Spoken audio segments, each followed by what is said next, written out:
Hello दोस्तों, स्वागत है आपका अपने चैनल एग्जाम इज ऑन पे। तो एक बार फिर से मैं हाजिर हूँ नाबार्ड फेज सेकंड सीरीज़ का 17th पार्ट लेकर। अभी तक हम लोग टोटल 16 पार्ट्स के करंट अफेयर्स डिस्कस कर चुके हैं। इसके अलावा 4 पार्ट जो है स्टैटिक्स के अपलोड हो चुके हैं और एक पार्ट आपका आत्मनिर्भर भारत अभियान का। देखिए, नाबार्ड का एग्ज़ाम का कोई भरोसा नहीं है, इसलिए मैं आज के पार्ट से जो आपके करंट अफेयर्स के टॉपिक्स हैं, वर्तमान में जो करंट में चर्चा में है, उनको भी शामिल करता जाऊंगा, ताकि जब आप नाबार्ड का एग्जाम देने जाएं तो आपका करंट अफेयर्स पूरी तरह से कंप्लीट हो। क्योंकि आप सभी को पता है नाबार्ड में मोस्ट रिसेंट का जरूर पूछते हैं। आपको याद ही होगा, जब मार्च में एग्जाम हुआ था तो 28 फरवरी तक पूछ लिया था उन्होंने। तो नाबार्ड में मोस्ट रिसेंट का जरूर पूछते हैं, इसलिए आप याद रखिएगा आज की वीडियो से मैं करंट अफेयर्स भी कवर करवाऊंगा। और आपको लगता होगा कि मैं मिस्टेक जानबूझ के करता हूँ अपने फैक्ट्स या फिगर में, ऐसा नहीं है। अगर मैं नाबार्ड का ये सीरीज़ चालू कर रहा हूँ या फिर चल रही है सीरीज़, तो इसको बनाने में एक लेक्चर को काफ़ी ज़्यादा टाइम लगता है और मैं बिल्कुल नहीं चाहूँगा कि कोई भी फैक्ट जो है गलत बताया जाए आपको उसमें। हाँ, इसीलिए मैं आपसे कहता हूँ कि अगर मुझसे कोई मिस्टेक हो जाती है तो मैं प्रीवियस वीडियो मतलब नेक्स्ट वीडियो में उसको सही जरूर कर दूंगा। तो प्लीज़ आप सारी वीडियोज़ देखिएगा, जितने भी फैक्ट मिस्टेक हुए होंगे, कभी उनका रिपीटेशन होगा फ्यूचर में या फिर उसकी नेक्स्ट वीडियो में, उनको मैं सही करवाने की जरूर करता हूँ कोशिश। देखिए, आपका 15th पार्ट था, इसमें एक मिस्टेक मुझसे ये हुई थी कि आर्या आर्या प्रोग्राम मैंने आपको पढ़ाया था, ICAR Indian council for agriculture and research. Arya में मैंने ए का फुल फॉर्म आपको गलत बता दिया था, मैंने बोल दिया था अफेक्टिंग, हालांकि ये होगा अट्रैक्टिंग। तो इसका फुल फॉर्म है आर्या का attracting and retaining of youths in agriculture, ये है आर्या का फुल फॉर्म। इसका पर्पस क्या था? एग्रीकल्चर सेक्टर में यूथ का इन्वॉल्वमेंट बढ़ाना, साथ ही साथ बायो इकोनॉमी को बूस्ट करना। आज का पहला क्वेश्चन है, सुप्रीम कोर्ट के रीसेंट जजमेंट के अनुसार सरफाइसी एक्ट 2002 में इनमें से किसको शामिल किया गया है? तो देखिए, रिसेंटली सरफाइसी एक्ट में कोऑपरेटिव बैंक्स को भी शामिल कर लिया गया है। अभी तक कोऑपरेटिव बैंक्स इसमें शामिल नहीं थी, लेकिन सुप्रीम कोर्ट ने जजमेंट दिया कि अब कोऑपरेटिव बैंक्स भी 60 डेज़ का प्री नोटिस देकर उस कोलेट्रल की ऑक्शन कर सकती हैं जिस कोलेट्रल के बदले उन्होंने लोन दिया है। तो सरफाइसी एक्ट में ये प्रोविज़न है कि जो बैंक्स हैं या फाइनेंशियल इंस्टीट्यूशंस हैं, वो अपने लोन के लिए जो भी कोलेट्रल है उसका ऑक्शन करवा सकती हैं अपना लोन वापस पाने के लिए। सरफाइसी का फुल फॉर्म क्या है? तो इसका फुल फॉर्म है securitisation and reconstruction of financial assets and enforcement of securities interest. तो आप याद रखिएगा, सरफाइसी एक्ट का ये फुल फॉर्म है। 2002 में लाया गया था क्योंकि उस समय NPA बढ़ रहा था और बैंक अपने जो है लोन्स की उगाही नहीं कर पा रही थी, इसलिए सरफाइसी एक्ट लाया था। इसके अंतर्गत जितने भी बैंक थे या फिनेंशियल इंस्टीट्यूशन थे, उनको अपने लोन की रिकवरी का अधिकार दिया गया था, आप याद रखिएगा। और ये इंडियन लेंडर्स पर ही लागू होता है, फॉरेन लेंडर्स पर लागू नहीं होता है। यानी इंडिया की ही बैंक्स जो है सरफाइसी एक्ट के अंतर्गत अप्रोच कर सकती हैं। देखिए, इसके अलावा अगर आपसे ये एग्ज़ाम में पूछ लें कि किस कंडीशन में सरफाइसी एक्ट नहीं लागू होता है, तो मैं 3 मेन कंडीशन बता देता हूँ, आप याद रखिएगा। अगर लोन अमाउंट 1 लाख या उससे नीचे है तो आप सरफाइसी एक्ट के तहत कोलेट्रल का ऑक्शन नहीं कर सकते। दूसरा, अगर सिर्फ 20% प्रिंसिपल जो है पेंडिंग है, यानी रिमेनिंग है आपकी उगाही के लिए, बाकी 80% उसने पे कर दिया है, तो सरफाइसी एक्ट नहीं लागू होगा। उसके अलावा थर्ड कंडीशन ये है कि एग्रीकल्चर लैंड पर कभी भी सरफाइसी एक्ट नहीं लागू होता है, तो ये आप याद रखिएगा। इसके अलावा आपको पता ही होगा, बैंकों के लिए या फिर जो IBC लाया गया था, इंसॉल्वेंसी एंड बैंक्रप्सी कोड 2016 में लाया गया था, इसके तहत अनपेड लोन के लिए बैंक या कोई भी फाइनेंशियल इंस्टीट्यूशन IBC में जा सकता है, सॉरी NCLT में जा सकता है, नेशनल कंपनी लॉ ट्रिब्यूनल में जा सकता है और अप्रोच कर सकता है कि ये जो है इस कंपनी की या तो लिक्विडेशन कर दिया है या फिर कोई तरीका निकाला जाए ताकि हमारा लोन इससे वापस मिल सके। तो IBC एक्ट 2016 और सरफाइसी एक्ट 2002, तो ये दोनों फैक्ट आप याद रखेंगे। नेक्स्ट क्वेश्चन, और जो आपका IBC एक्ट है उसमें आप याद रखिएगा ये कंपनी और इंडिविजुअल दोनों पर लागू होता है, हालांकि अभी तक इंडिविजुअल के लिए गाइडलाइंस जारी नहीं की गई हैं। ये हमारा नेक्स्ट क्वेश्चन, कोविड-19 क्राइसिस के दौरान जो लॉकडाउन इम्पोज किया गया है इसका लीगल बेसिस क्या है? तो लीगल बेसिस है आपका डिजास्टर मैनेजमेंट एक्ट 2005 के अनुसार जो आपका डिजास्टर मैनेजमेंट एक्ट था उसी के अनुसार आपका लॉकडाउन इम्पोज कर दिया गया है। आपको पता ही है कि जो भी डिसीजन 2005 के अनुसार गवर्नमेंट ले रही है उसके खिलाफ आप किसी कोर्ट में नहीं जा सकते, क्योंकि डिजास्टर मैनेजमेंट एक्ट में ये प्रोविजन दिया गया है। क्यों? क्योंकि डिजास्टर को मैनेज करने के लिए गवर्नमेंट कई सारे तरीके अपनाएगी। अगर आप कोर्ट ही जाएंगे और कोर्ट उस पर स्टे लगा देगा तो कोई फायदा नहीं है। डिजास्टर मैनेजमेंट एक्ट का पास हुआ था 2005 में। इसमें जो है डिजास्टर मैनेजमेंट शब्द जो है वो इंडियन कॉन्स्टिट्यूशन में कहीं नहीं है। जो आपकी 7th शेड्यूल है उसमें आपका स्टेट लिस्ट है, सेंट्रल लिस्ट है और कॉन्करेंट लिस्ट है, इसमें डिजास्टर मैनेजमेंट शब्द नहीं है। तो डिजास्टर मैनेजमेंट किस में आएगा? जो आपका रेसिडुअल पावर है, और रेसिडुअल पावर सेंटर के साथ बिलोंग करता है, आप देखिएगा। जो आपने इस समय क्वारंटाइन या आइसोलेशन जैसे शब्द सुने हैं, ये किस एक्ट के तहत इम्पोज किया रहे हैं? तो एपिडेमिक डिजीज़ एक्ट 1997 के द्वारा 1897 के द्वारा जो आपका क्वारंटाइन या आइसोलेशन को यूज़ किया जा रहा है। क्यों? आपको याद होगा बॉम्बे प्रेसिडेंसी में 1870 के आसपास प्लेग फैल गया था, तो उस प्लेग को रोकने के लिए ब्रिटिश गवर्नमेंट ने 1897 में एपिडेमिक डिजीज़ एक्ट पास किया था। तो इसलिए आइसोलेशन और क्वारंटाइन की उत्पत्ति जो है उसी एक्ट से हुई है। इसके अलावा मैं कोविड-19 की बात करूं तो इंडिया का first pan India biological disaster है आपका कोविड-19। एनडीएमए एक्ट की बात करें यानी नेशनल डिजास्टर मैनेजमेंट एक्ट या फिर डिजास्टर मैनेजमेंट एक्ट, तो इसके तहत एक अपेक्स बॉडी बनाई गई थी NDMA, national disaster management authority. इसके चेयरपर्सन हमेशा प्राइम मिनिस्टर होते हैं, मैंने कई बार बताया है आपको। हालांकि जो डिजास्टर मैनेजमेंट होता है इसका एडमिनिस्ट्रेटिव कंट्रोल किसके हाथ में होता है, तो होम मिनिस्ट्री के हाथ में होता है, आप याद रखिएगा। इसके अलावा एक और बॉडी होती है जिसका नाम है नेशनल एग्जीक्यूटिव कमेटी, इसके अध्यक्ष आप याद रखिएगा होम सेक्रेटरी होते हैं नेशनल लेवल पर। नेक्स्ट क्वेश्चन हमारा है पीएम केयर्स फंड। इसमें सी जो है ये किसको रिप्रेजेंट करता है, तो पीएम केयर्स फंड में सी सिटीजन्स को रिप्रेजेंट करता है। पीएम केयर का फुल फॉर्म क्या है, प्रधानमंत्री citizen assistance and relief in emergency situation fund, ये है पीएम केयर्स फंड का फुल फॉर्म। 28 मार्च 2020 को एक ट्रस्ट के रूप में इसका गठन किया गया था और इसके चेयरपर्सन कौन होते हैं, प्राइम मिनिस्टर इसके चेयरपर्सन होते हैं। और दो ऑफिशियल मेंबर कौन से हैं, एक है आपके होम मिनिस्टर, दूसरे हैं आपके defence minister. PM cares fund में पहले से ही एक्स ऑफिशियल मेंबर के तौर पे अपॉइंटेड हैं। देखिए जो आपका पीएम केयर्स फंड है और इसके अलावा एक और फंड है prime minister national relief fund, इन दोनों में विरोध हो रहा है कि जब पहले से ही ये फंड था तो अब इसको क्यों लाया गया।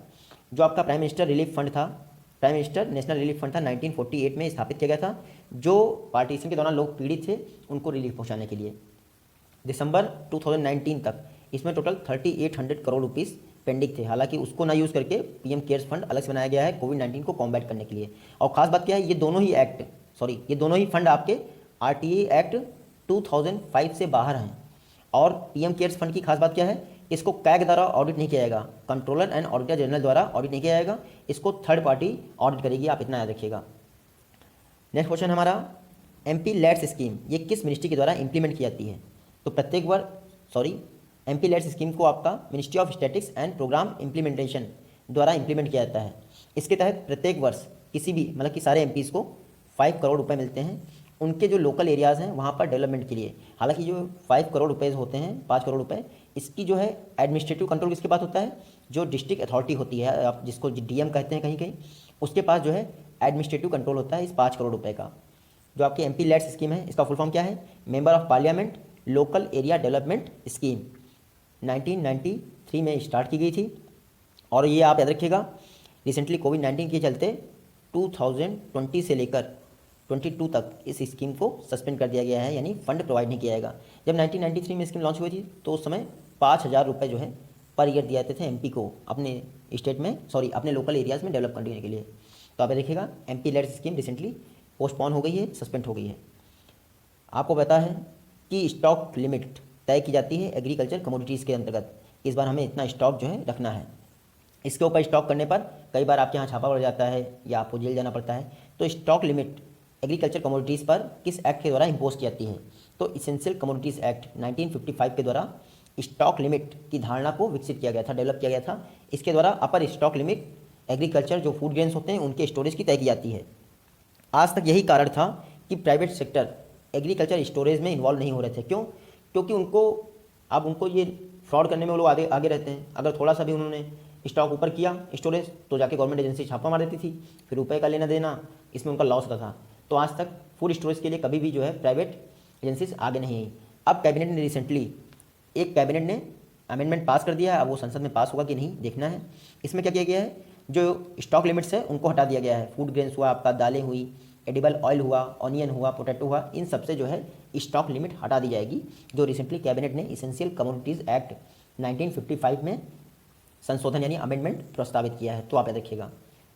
नेक्स्ट क्वेश्चन है आत्मनिर्भर भारत के अंतर्गत एमएसएमई सेक्टर के लिए कितना कोलेट्रल फ्री लोन प्रोवाइड किया गया है, तो टोटल 3 लाख करोड़ रुपए का कोलेट्रल फ्री लोन दिया जाएगा एमएसएमई सेक्टर को। देखिए इसके अलावा एक और घोषणा की गई, जो स्ट्रेस्ड एमएसएमईज़ हैं उनके लिए 20,000 करोड़ रुपीज़ का अलग जो है प्रोविज़न किया गया है। स्ट्रेस मतलब जिनका जो है पहले से लोन था और एनपीए हो गया है, उनको ये लोन डिस्ट्रीब्यूट किया जाएगा। तो आप सोचेंगे बैंक ऐसी एमएसएमईज़ को लोन देंगी ही क्यों जो पहले से एनपीए हो चुका है, तो जो आपका CGTMSE है, यानी central guarantee fund trust for micro and small enterprises, SIDBI के अंतर्गत कार्य करता है। 2000 में इसकी स्थापना हुई थी। जो ये 20,000 करोड़ दिए जाएंगे, इसकी गारंटी कौन लेगा? CGTMSE इसकी गारंटी लेगा। इसीलिए जो है बैंक 20,000 करोड़ का लोन स्ट्रेस्ड MSMEs को देंगी, आप रखिएगा। इसके अलावा फंड्स ऑफ फंड MSMEs के बनाया गया 10,000 करोड़ का, और कहा गया है कि इक्विटी इन्फ्यूज़न के द्वारा इस फंड को 50,000 करोड़ का बनाया जाएगा। तो आप देखिएगा, इक्विटी इन्फ्यूज़न के द्वारा 50,000 करोड़ और रिसेंट में 10,000 करोड़ का फंड्स ऑफ फंड। तो ये सारे फैक्ट आप रखिएगा। MSMEs की परिभाषा भी चेंज कर दी गई है। जहाँ पहले MSMEs सिर्फ इन्वेस्टमेंट के आधार पर तय होती थी, अब इन्वेस्टमेंट और टर्नओवर दोनों के आधार पर तय होंगी। इसके अलावा पहले मैन्युफैक्चरिंग के लिए अलग होती थी MSME की परिभाषा, और सर्विसेज के लिए अलग होती थी। अब एक ही परिभाषा कर दी गई है, यानी दोनों को मर्ज कर दिया गया है। मैं थोड़ा सा बता देता हूँ, हालांकि आत्मनिर्भर भारत अभियान में बताया था आपको। जो माइक्रो इंटरप्राइजेस हैं उसमें 1 करोड़ तक का इन्वेस्टमेंट और मैक्सिमम 5 करोड़ टर्नओवर, ये आपकी माइक्रो इंटरप्राइजेस कहलाएंगी। स्मॉल इंटरप्राइजेस क्या होंगी? 1 करोड़ से लेकर 10 करोड़ तक का इन्वेस्टमेंट और 5 करोड़ से लेकर 50 करोड़ तक का टर्नओवर, ये होंगी आपकी स्मॉल इंटरप्राइजेस। और लास्ट आती हैं कि मीडियम इंटरप्राइजेस, तो ये 10 करोड़ से लेकर 20 करोड़ तक का इन्वेस्टमेंट और 50 से 100 करोड़ का टर्नओवर। तो इन 3 क्राइटेरियाज में इस हिसाब से डिवाइड किया जाएगा, आप रखिएगा।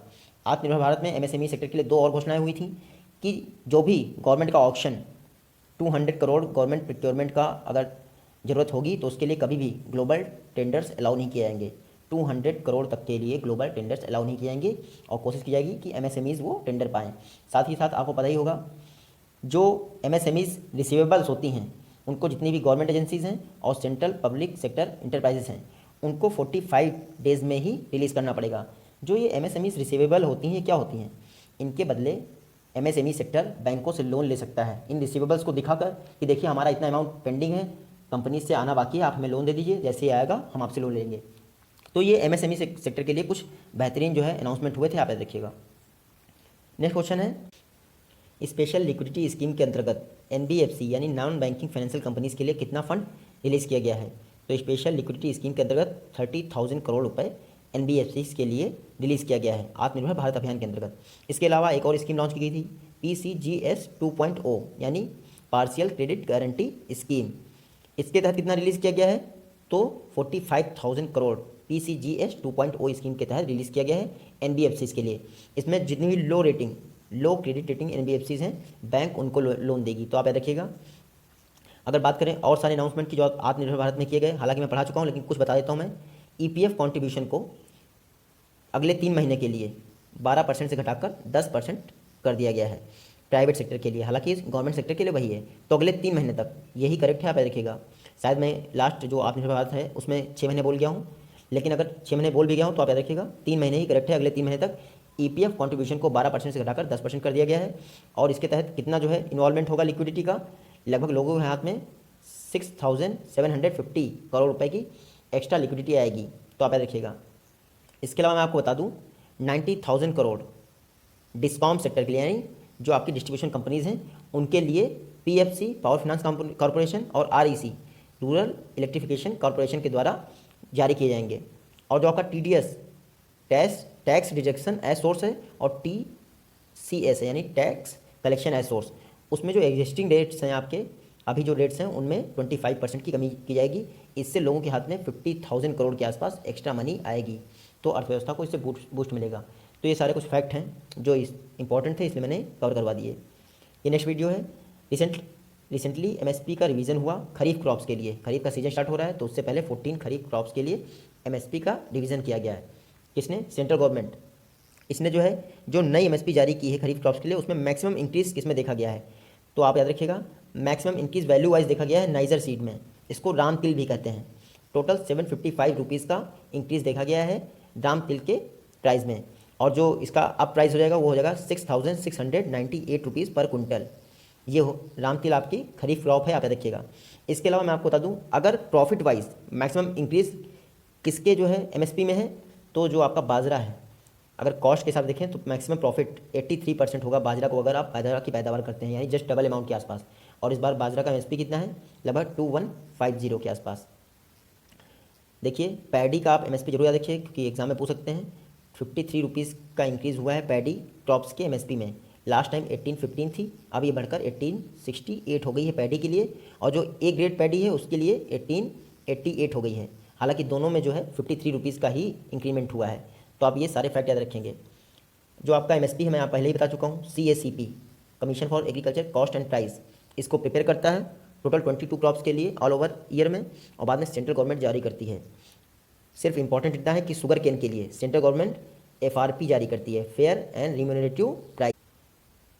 फाइनेंशियल ईयर 20 के लास्ट क्वार्टर में कोर सेक्टर की ग्रोथ रेट क्या रही? तो कोर सेक्टर आपको पता ही है, वो सेक्टर जो बाकी सारी इंडस्ट्रीज़ के लिए रॉ मटेरियल प्रोवाइड करते हैं। इंडिया में टोटल 8 इंडस्ट्रीज़ को कोर सेक्टर में शामिल किया गया है। 8 तरीके की इंडस्ट्रीज़ इसमें शामिल की गई हैं। इनका एक कंबाइन जो है बास्केट बना ली गई है और उसी के अनुसार इनका डाटा रिलीज़ किया जाता है। तो कोर सेक्टर की ग्रोथ रेट लास्ट क्वार्टर में देखी गई है -38.1%। आप देखिएगा। मैक्सिमम डिक्रीज कोर सेक्टर में किस इंडस्ट्री का देखा गया है? तो जो आपकी सीमेंट इंडस्ट्री है उसका डिक्रीज देखा है -86% ग्रोथ रेट रहा है सीमेंट इंडस्ट्री का। सेकंड नंबर पे आपकी स्टील आती है जिसका 83.9% रहा है ग्रोथ रेट। तो आप देखिएगा लास्ट क्वार्टर की मैं बात कर रहा हूँ। कोर सेक्टर मैंने अभी आपको बताया 8 इंडस्ट्रीज इसमें शामिल हैं, और जो आपका इंडेक्स ऑफ इंडस्ट्रियल प्रोडक्ट है यानी IIP, इसके अंतर्गत कोर सेक्टर को 40.27% का वेटेज दिया गया है। आप इतना रखिएगा, टोटल कोर सेक्टर को IIP में वेटेज है 40.27%। बात करें अगर कोर सेक्टर की, जो 8 इंडस्ट्रीज़ हैं उनको कैसे वेटेज दिया गया है इस कोर सेक्टर बास्केट में? तो सबसे ज़्यादा वेटेज दिया गया है आपका रिफाइनरी एंड पेट्रोलियम को। इस कोर सेक्टर की बास्केट में इनको 28% के आसपास वेटेज दिया गया है। आप देखिए refinery and petroleum. Second number पे आपका डिक्रीजिंग ऑर्डर में आता है इलेक्ट्रिसिटी। थर्ड नंबर पे आपका स्टील आता है। फोर्थ नंबर पे आपका कोल आता है। फिर आता है क्रूड ऑयल आपका। फिर आपका 6th नंबर पे आता है नेचुरल गैस। 7th नंबर पे आपका सीमेंट आता है। और सबसे कम वेटेज कोर सेक्टर में दिया गया है फर्टिलाइजर को, जो कि 8th नंबर पे आता है, यानी 8वें प्लेस पे आता है। देखिए कोर सेक्टर का जो है डाटा इन्होंने रिलीज़ कर दिया। कौन जारी करता है इसका कोर सेक्टर की ग्रोथ रेट का डाटा? तो department for promotion of industries and internal trade के अंतर्गत इकोनॉमिक एडवाइजर का ऑफिस है, वो जो है इसका डाटा रिलीज़ करता है। और ये किस मिनिस्ट्री के अंतर्गत आता है? तो मिनिस्ट्री ऑफ कॉमर्स। इसके अलावा जो आपका IIP होता है, इंडेक्स फॉर इंडस्ट्रियल प्रोडक्ट, इसको कौन जारी करता है अलग से? तो CSO सेंट्रल स्टैटिस्टिक्स ऑफिस इसको जारी करता है। आपके GDP का आंकड़ा भी वही जारी करता है। बात आई है तो GDP की, तो मैं आपको बता दूं जो लास्ट क्वार्टर अभी गया है फाइनेंशियल ईयर 20 का, उसमें लास्ट क्वार्टर की GDP ग्रोथ रेट रही है 3.1%, जबकि ऑल ओवर ईयर की GDP ग्रोथ रेट इंडिया की क्या रही है? 4.2%। तो ये आप फैक्ट नोट कर सकते हैं। ये है हमारा next question. One nation one ration card scheme 1 जून 2020 को पूरे देश में लागू कर दी गई। आपको बताना है 1 जून 2020 को कितने स्टेट्स को इसमें शामिल किया गया था? तो 3 स्टेट को इसमें शामिल किया गया था one nation one ration card scheme में, ओडिशा, सिक्किम एंड मिजोरम। आप ये देखिएगा, और इसी के साथ ये स्कीम पूरे देश में लागू कर दी गई। तो इसके अंतर्गत क्या होगा? जो आपका नेशनल फूड सिक्योरिटी एक्ट 2013 है उसके अंतर्गत 2 रुपीज़ पर केजी आपको दिया जाता है राइस, और 3 रुपीज़ पर केजी आपको दिया जाता है वीट। सब्सिडाइज्ड रेट पर आपको फूड प्रोवाइड किया जाता है। तो one nation one ration card के अंतर्गत पूरे देश में आपको सब्सिडाइज्ड रेट पर फूड ग्रेन प्रोवाइड किया जाएगा। जो नेशनल फूड सिक्योरिटी एक्ट है वो इंडिया की 67% पॉपुलेशन को कवर करता है, लगभग 81 करोड़ लोगों को। तो आप याद रखिएगा। और ये जो आपकी one nation one ration card scheme है, इसको इंप्लीमेंट कौन कर रहा है? कौन सी मिनिस्ट्री? तो ministry of consumer affairs. Minister है इसके रामविलास पासवान। नेक्स्ट क्वेश्चन है MSP फॉर MFP यानी minimum support price for minor forest produce scheme, किस इसमें कितने जो है माइनर प्रोडक्ट्स को रिसेंटली इंक्लूड किया गया है? तो रिसेंटली अभी तो 3-4 दिन पहले ही 23 और माइनर फॉरेस्ट प्रोड्यूस को इसमें शामिल कर लिया गया है। तो पहले 50 MFPs थे और अब ये बढ़कर 73 टोटल माइनर फॉरेस्ट प्रोड्यूस हो गए हैं इस स्कीम के अंतर्गत। तो जो भी डाटा पहले से आपके पास था उसको आप करेक्ट कर लीजिएगा। अब टोटल 73 माइनर फॉरेस्ट प्रोड्यूस हो गए हैं MSP फॉर MFP स्कीम में। और ये स्कीम है, इसको इंप्लीमेंट कौन करता है? तो ट्राइफेड इसको इंप्लीमेंट करता है। मैं पहले ही आपको पढ़ा चुका हूँ ट्राइफेड के विषय में। अब टोटल जो है 73 प्रोडक्ट्स हो गए हैं जिनके विषय में जो आपके 73 माइनर फॉरेस्ट प्रोड्यूस आइटम्स हैं, इनके विषय में MSP जारी की जाएगी। और मैंने तभी आपको बताया था कि जो आपके माइनर फॉरेस्ट प्रोड्यूस आइटम्स होते हैं इनके विषय में 3 साल में एक बार प्राइसिंग सेल जो है ट्राइबल अफेयर्स मिनिस्ट्री के अंतर्गत वो डिसाइड करती है कि MSP क्या होती है। उसी के आधार पर जारी किया जाता है आपका माइनर फॉरेस्ट प्रोड्यूस के लिए MSP। ये MSP फॉर MFP स्कीम को 2013 में लॉन्च किया गया था। स्टार्टिंग में ये नॉर्थ ईस्ट का जो असम, मेघालय, त्रिपुरा, मिजोरम है उन्हीं राज्यों के लिए थे। बाद में इसको बढ़ाकर अभी 8 राज्यों के लिए कर दिया गया था 2016 में। तो आप याद रखिएगा, रिसेंटली मैंने कुछ दिन पहले आपको पढ़ाया है कि इसके लिए जो है MSP जारी कर दी गई है। और ये भी बताया था लगभग 66% के आसपास इंप्रूवमेंट देखा गया था प्राइजेस में। बाकी वो प्रीवियस वीडियो में आप कवर कर सकते हैं। नेक्स्ट क्वेश्चन है किस मिनिस्ट्री ने स्ट्रीट वेंडर्स के लिए prime minister Svanidhi scheme launch की है? तो ministry of housing and urban affairs यानी हरदीप सिंह पुरी जी ने पीएम स्वनिधि स्कीम लॉन्च की है स्ट्रीट वेंडर्स के लिए। इसका फुल फॉर्म क्या है? Prime minister street vendors Atmanirbhar Nidhi, ये है इसका फुल फॉर्म। इसके तहत होगा क्या? देखिए, आत्मनिर्भर भारत अभियान में 5000 करोड़ की घोषणा की गई थी स्ट्रीट वेंडर्स के लिए। तो जो आपकी पीएम स्वनिधि स्कीम है, इसमें प्रत्येक स्ट्रीट वेंडर्स को 10,000 रुपीज़ का जो है लोन दिया जाएगा, जिनको रीपे करना होगा 12 मंथ्स में, यानी 12 माह में रीपे करना होगा। और अगर ये टाइमली जो है रीपे कर देते हैं तो आप देखिएगा 7% का इंटरेस्ट सबवेंशन दिया जाएगा। जो इंटरेस्ट है उस पर हर 6 महीने में ये इंटरेस्ट सबवेंशन इनके अकाउंट में डीबीटी के द्वारा दिया जाएगा, आप याद रखिएगा। और ये स्कीम के लिए अप्लाई कौन सा कर सकता है? 24 मार्च 2020 ये है कट ऑफ डेट। 24 मार्च 2020 के पहले जो लोग भी स्ट्रीट वेंडिंग का कार्य कर रहे थे वो लोग इस स्कीम के लिए अप्लाई कर सकते हैं। और मैक्सिमम ये स्कीम कब तक रन की जाएगी? तो मार्च 2022 तक ये स्कीम रन की जाएगी, आप देखिएगा। इससे कितने लोगों को फ़ायदा हो गया? लगभग 50 लाख 50 लाख स्ट्रीट वेंडर्स को फ़ायदा होगा, आप देखिएगा। और इसमें जो भी अर्बन एरियाज़ के स्ट्रीट वेंडर्स होंगे और अर्बन रूरल बॉर्डर पे जो काम करने वाले स्ट्रीट वेंडर्स हैं उन दोनों को शामिल किया जाएगा। तो prime minister Svanidhi scheme, ministry of housing and urban affairs. Next question देखते हैं अपना। प्रधानमंत्री मत्स्य संपदा योजना के अंतर्गत इंफ्रास्ट्रक्चर इंप्रूवमेंट के लिए कितना फंड एलोकेट किया गया है? जो प्राइम मिनिस्टर मत्स्य संपदा योजना थी उसमें आप सभी को पता है 20,050 करोड़ की घोषणा की गई है रिसेंटली। इसमें जो आपका इंफ्रास्ट्रक्चर डेवलपमेंट है उसके लिए अलग से 9,000 करोड़, यानी इसी में से डिवाइड कर दिया गया है। 11,000 करोड़ आपका एक्वाकल्चर डेवलपमेंट पे और 9,000 करोड़ फिशिंग इंफ्रास्ट्रक्चर डेवलपमेंट पे खर्च किया जाएगा, आप याद रखिएगा। प्रधानमंत्री मत्स्य संपदा योजना जो आपका ब्लू रिवोल्यूशन है उसके द्वारा फिशरीज सेक्टर में सस्टेनेबल डेवलपमेंट अचीव करना, ये है इस प्राइम मिनिस्टर मत्स्य संपदा योजना का मोटिव मेन। और मैंने अभी आपको बता दिया लगभग 20,050 करोड़ की घोषणा की गई है प्राइम मिनिस्टर मत्स्य संपदा योजना के अंतर्गत। ये आज तक का फिशरीज सेक्टर में मैक्सिमम इन्वेस्टमेंट है, याद रखिएगा। अभी तक कोई भी इन्वेस्ट इतना ज़्यादा अधिक नहीं था। स्कीम के कुछ ऑब्जेक्टिव मैं बता देता हूँ। 2025 तक जो फिश प्रोडक्शन है उसमें 9% का एनुअल ग्रोथ हासिल करना और लगभग 22 मिलियन मीट्रिक टन का फिश प्रोडक्शन अचीव करना। कहाँ तक? 2025 तक। तो आप याद रखिएगा 9% एवरेज फिश प्रोडक्शन ग्रोथ हासिल करना है और 2025 तक टोटल 22 मिलियन मीट्रिक टन का फिश प्रोडक्शन अचीव करना है, लक्ष्य है ये आपका। इसके अलावा लगभग 15 लाख नए जॉब क्रिएट किए जाएंगे फिशरी सेक्टर में। और इसके अलावा आप याद रखिएगा जो स्कीम है उसको डिपार्टमेंट ऑफ फिशरीज द्वारा इंप्लीमेंट किया जाएगा अगले 5 वर्षों में, 2020 से लेकर 25 तक। और मिनिस्ट्री कौन सी होगी? तो ministry of animal husbandry and dairying होगी, आप सभी को पता है। मिनिस्टर कौन है? गिरिराज सिंह है। देखिए, जो आपकी प्राइम मिनिस्टर मत्स्य संपदा योजना है ये एक अम्ब्रेला स्कीम है। आगे फ्यूचर में कभी इसके विषय में 2 स्कीम और डिसाइड की जाएंगी। सेंट्रल सेक्टर स्कीम एक होगी और एक सेंट्रली स्पॉन्सर्ड स्कीम होगी। अभी उनकी गाइडलाइंस नहीं जारी की गई हैं। तो आप देखिएगा प्राइम मिनिस्टर मत्स्य संपदा योजना एक अम्ब्रेला स्कीम है। तो ministry of fishery department of fisheries के द्वारा इंप्लीमेंट किया जा रहा है अगले 5 वर्षों में। मिनिस्टर कौन है? गिरिराज सिंह हैं, आपको याद ही होगा। नेक्स्ट क्वेश्चन है ECLGS स्कीम किस सेक्टर के लिए लॉन्च की गई है? मैंने अभी आपको बताया था 3 लाख करोड़ का कोलेक्ट्रल फ्री लोन, उसको कैसे डिस्ट्रीब्यूट किया जाएगा इसकी गाइडलाइंस इस स्कीम में जारी की गई हैं। ECLGS स्कीम MSME सेक्टर के लिए। ECLGS का फुल फॉर्म क्या है? Emergency credit line guarantee scheme. MSME और मुद्रा बारोवर्स के लिए है। देखिए, टोटल 3 लाख करोड़ का कोलेक्ट्रल फ्री लोन दिया जा रहा है। इससे 45 लाख MSMEs को फ़ायदा मिलेगा। गाइडलाइंस क्या हैं? देखिए, ये लोन जो है 4 वर्ष के लिए MSMEs को दिया जाएगा और 1 वर्ष यानी 12 माह का आपको मोरिटोरियम पीरियड दिया जाएगा। जो 4 वर्ष है इसमें जो है इंटरेस्ट रेट की कैपिंग कैसे की गई है? बैंक मैक्सिमम 9.25% इंटरेस्ट ले सकती हैं पर ईयर और नॉन बैंकिंग फाइनेंशियल कंपनी इस दौरान लगभग 14% इंटरेस्ट वसूल कर सकती हैं लोगों से। हालांकि जो मोरिटोरियम पीरियड है इसके लिए 7.5% इंटरेस्ट रेट फिक्स किया गया है। तो ये हो गया आपका कंडीशन उसके लिए। अब एलिजिबिलिटी क्राइटेरिया क्या है ECLGS स्कीम के लिए कि किन MSMEs को लोन देना है?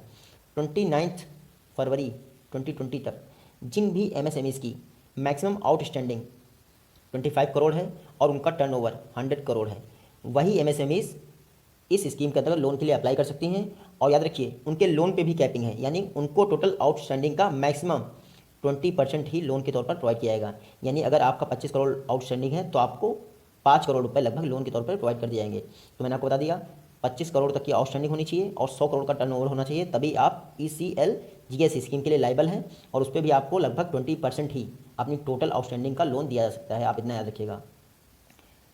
नेक्स्ट क्वेश्चन देखते हैं। अब ये जो है ये मैं आपको बता दूं, जो ECLGS स्कीम है इसकी गारंटी कौन लेगा?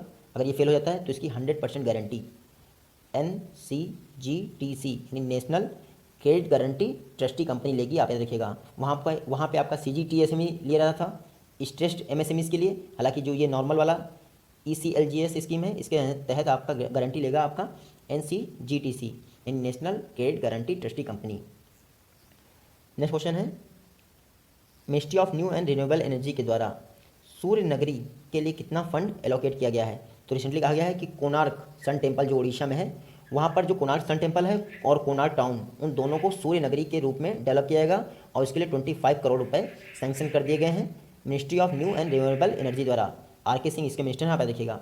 इसमें क्या होगा, 10 मेगावाट का ग्रिड कनेक्टेड सोलर प्लांट बनाएगा। इसको 100% फिनांस सेंट्रल गवर्नमेंट प्रोवाइड करवाएगी, आप देखिएगा। और इसको इंप्लीमेंट कौन करेगा? तो जो आपका Orissa renewable energy and development agency है वो इसको इंप्लीमेंट करेगी। हालांकि वो जो आपकी Orissa renewable energy and development agency है वो ministry of new and renewable energy के अंतर्गत कार्य नहीं करती है। एक क्वेश्चन है, रिसेंटली ड्यूरम व्हीट में ड्वार्फिंग जीन पाए गए हैं, ड्वार्फिंग जीन के अल्टरनेटिव्स पाए गए हैं RST14, RST18। आपको बताना है ये किसने सर्च किया है। तो रिसेंटली RST14 और RST18 नाम के अल्टरनेटिव ड्वार्फिंग जीन्स पाए गए हैं ARI के द्वारा।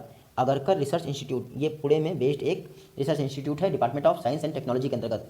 इसने जो जीन जो आपका वीट होता है उसको ड्वार्फ करने के अल्टरनेटिव जीन्स खोजे हैं ड्यूरम वीट में। ड्यूरम वीट को आप माइक्रोनी वीट्स के नाम से भी जान सकते हैं। इन जीन्स को खोजने का फ़ायदा ये होगा कि अभी आपको पता ही है कि हम गेहूं को अधिक गहराई पर नहीं उगाते हैं, लेकिन अगर ये जीन मिल जाते हैं हमें तो हम गेहूं को अधिक गहराई पर उगा सकते हैं। इससे फ़ायदा ये होगा कि जो सॉइल का मॉइस्चर होता है गेहूं उसको ऑब्जर्व कर पाएगा। तो आप देखिएगा RST14, RST18 alternative dwarfing gene हैं जिनको अगरकर रिसर्च इंस्टीट्यूट पुणे के द्वारा खोजा गया है और ये ड्यूरम वीट यानी माइक्रोनी वीट में पाए गए हैं।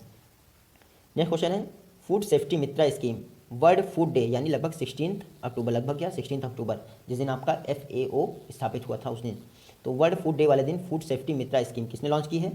डॉक्टर हर्षवर्धन द्वारा लॉन्च की गई है। हालांकि ये फूड सेफ्टी मित्रा स्कीम को रन कौन करेगा? तो FSSAI, FSSAI food safety and standard authority of India द्वारा इस स्कीम को रन किया जाएगा। पर्पज़ क्या है? ग्राउंड लेवल पर जो ये फूड सेफ्टी मित्र होंगे ये लोगों को बेहतर क्वालिटी का फूड खाने के लिए लोगों को इंस्पायर करेंगे ताकि उनका इम्यूनिटी सिस्टम स्ट्रांग हो सके। और मैंने आपको रूको प्रोग्राम भी बनाया था, रीपर्पस यूज कुकिंग ऑयल, ये भी FSSAI का प्रोग्राम है। इसमें जो भी आपका यूज्ड ऑयल होता है वो ना यूज़ किया जाए, वो ना कंज्यूम किया जाए लोगों द्वारा, इसके लिए भी इस स्कीम में इंस्पायर किया जाएगा। तो आप देखिएगा टोटल 3 तरह के मित्र इसमें अपॉइंट किए जाएंगे फूड सेफ्टी मित्र स्कीम में। एक डिजिटल मित्र होगा, दूसरा ट्रेनर मित्र होगा और तीसरा होगा हाइजीन मित्र। तो आप इतना याद रखिएगा। फूड सेफ्टी जो आपके मित्र हैं वो फूड सेफ्टी एक्ट 2006 की गाइडलाइंस को फॉलो करते हुए इस स्कीम को इंप्लीमेंट करेंगे। और जो आपका FSSAI है वो फूड सेफ्टी एक्ट 2006 के द्वारा 2011 में स्थापित किया गया था। आप देखिएगा रीता तेवतिया इस समय जो है इसकी चेयरपर्सन है। नेक्स्ट क्वेश्चन है, इंटरनेशनल एग कमीशन इसका हेडक्वार्टर किस सिटी में स्थित है? तो आप हमेशा याद रखिएगा इंटरनेशनल एग कमीशन का हेडक्वार्टर लंदन में स्थित है, ब्रिटेन में। 1964 जो इंटरनेशनल एग कॉन्फ्रेंस थी, सेकेंड इंटरनेशनल एग कॉन्फ्रेंस, उसके द्वारा इंटरनेशनल एग कमीशन की स्थापना की गई थी 1964 में, आप याद रखिएगा। अब मैं क्यों इसको पढ़ा रहा हूँ? क्योंकि रिसेंटली पहली बार हुआ है कि कोई भारतीय इसके चेयरपर्सन बने हैं। उनका नाम है सुरेश चित्तोरी। तो सुरेश चित्तोरी जी इंटरनेशनल एग कमीशन के चेयरपर्सन बने हैं। वो पहले भारतीय हैं, साथ साथ पहले एशियाई भी हैं जो इंटरनेशनल एग कमीशन के चेयरपर्सन बने हैं, आप याद रखिएगा।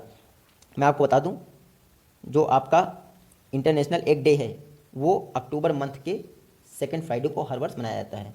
तो international egg commission headquarter London. Next question है, नीति आयोग के द्वारा जारी किया गया AMFFRI यानी agriculture marketing and farmer friendly reform index, इसमें किसने टॉप किया है, किस स्टेट ने? तो नीति आयोग ने AMFFRI इंडेक्स जारी किया है। इसमें टॉप किया गया है महाराष्ट्र के द्वारा। सेकंड नंबर पे आपका आता है गुजरात और थर्ड नंबर पे आता है आपका राजस्थान। तो एग्रीकल्चर में परफॉर्मेंस का एनालिसिस किया गया नीति आयोग के द्वारा, जिसमें महाराष्ट्र ने टॉप किया। और आपको याद ही होगा एग्रीकल्चर में रिफॉर्म के लिए एक कमेटी बनाई गई थी, देवेंद्र फडणवीस, मैंने आपको पढ़ाई है। नेक्स्ट क्वेश्चन है, recently SSE social stock exchange पर एक कमेटी बनाई गई थी, किसके द्वारा? सेबी के द्वारा, securities and exchange board of India. इसके द्वारा सोशल स्टॉक एक्सचेंज पर रिकमेंडेशन के लिए कमेटी बनाई थी। उसके अध्यक्ष कौन थे?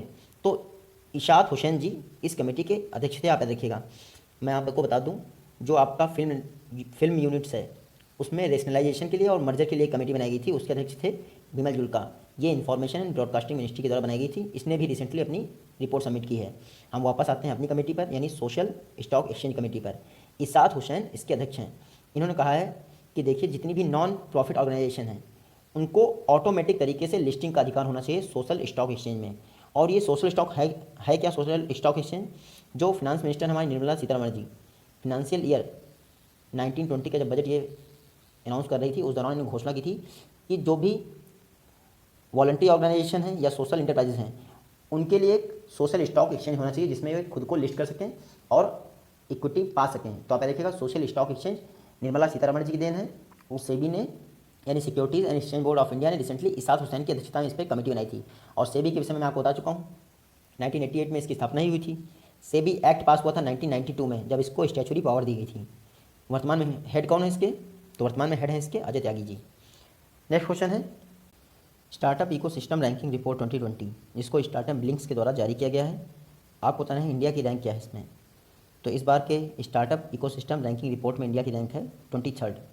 लास्ट ईयर यानी 2019 में इंडिया की रैंक थी 17। तो टोटल इंडिया को 6 प्लेसेस का नुकसान हुआ है। फर्स्ट प्लेस पे आपका यूएसए है और सेकंड प्लेस पे है आपका यूके। तो जो स्टार्टअप इकोसिस्टम रैंकिंग रिपोर्ट है इसका एनालिसिस 100 कंट्रीज़ की 1000 सिटीज़ में स्टार्टअप इकोसिस्टम के आधार पर किया गया।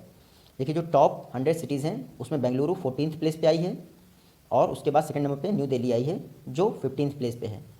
तो इंडिया से टोटल टॉप 100 में 4 सिटीज़ जो है शामिल हुई हैं। यहाँ पर देखिएगा, तो इंडिया की रैंक इस बार कितनी है? 23rd, जो लास्ट टाइम 17th थी। नेक्स्ट क्वेश्चन देखते हैं। Department of animal husbandry and dairying के द्वारा KCC कैंपेन के अंतर्गत कितने डेयरी वर्कर्स को शामिल किया जाएगा? तो KCC कैंपेन यानी किसान क्रेडिट कार्ड कैंपेन, इसको department of animal husbandry and dairying के द्वारा लॉन्च किया गया है। इसके अंतर्गत टोटल 1.5 करोड़ किसान शामिल किए जाएंगे, यानी 1.5 करोड़ किसानों को KCC प्रोवाइड किया जाएगा जो डेयरी वर्कर हैं, यानी डेयरी सेक्टर से रिलेटेड हैं। आत्मनिर्भर भारत अभियान के तहत 2.5 करोड़ KCC डिस्ट्रीब्यूशन का लक्ष्य रखा गया था। अब डेयरी वर्कर्स ही इसमें से 1.5 करोड़ हो जाएंगे।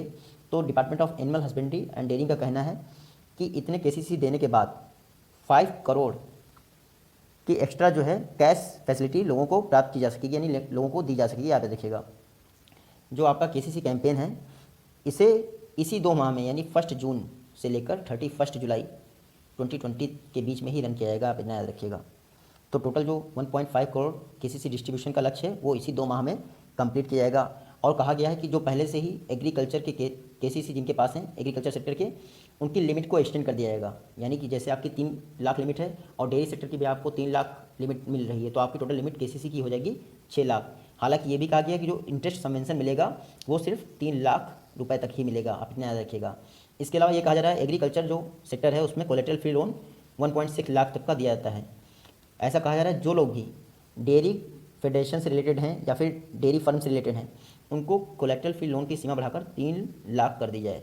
तो आप याद रखिएगा, department of animal husbandry and dairying ने रिसेंटली KCC कैंपेन लॉन्च किया है 1.5 करोड़ डेयरी फार्मर्स या डेयरी वर्कर्स को किसान क्रेडिट कार्ड डिस्ट्रीब्यूट करने के लिए।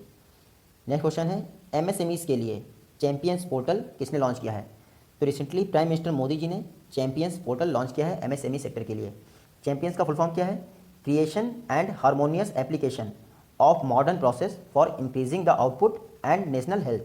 ये है चैंपियंस का फुल फॉर्म।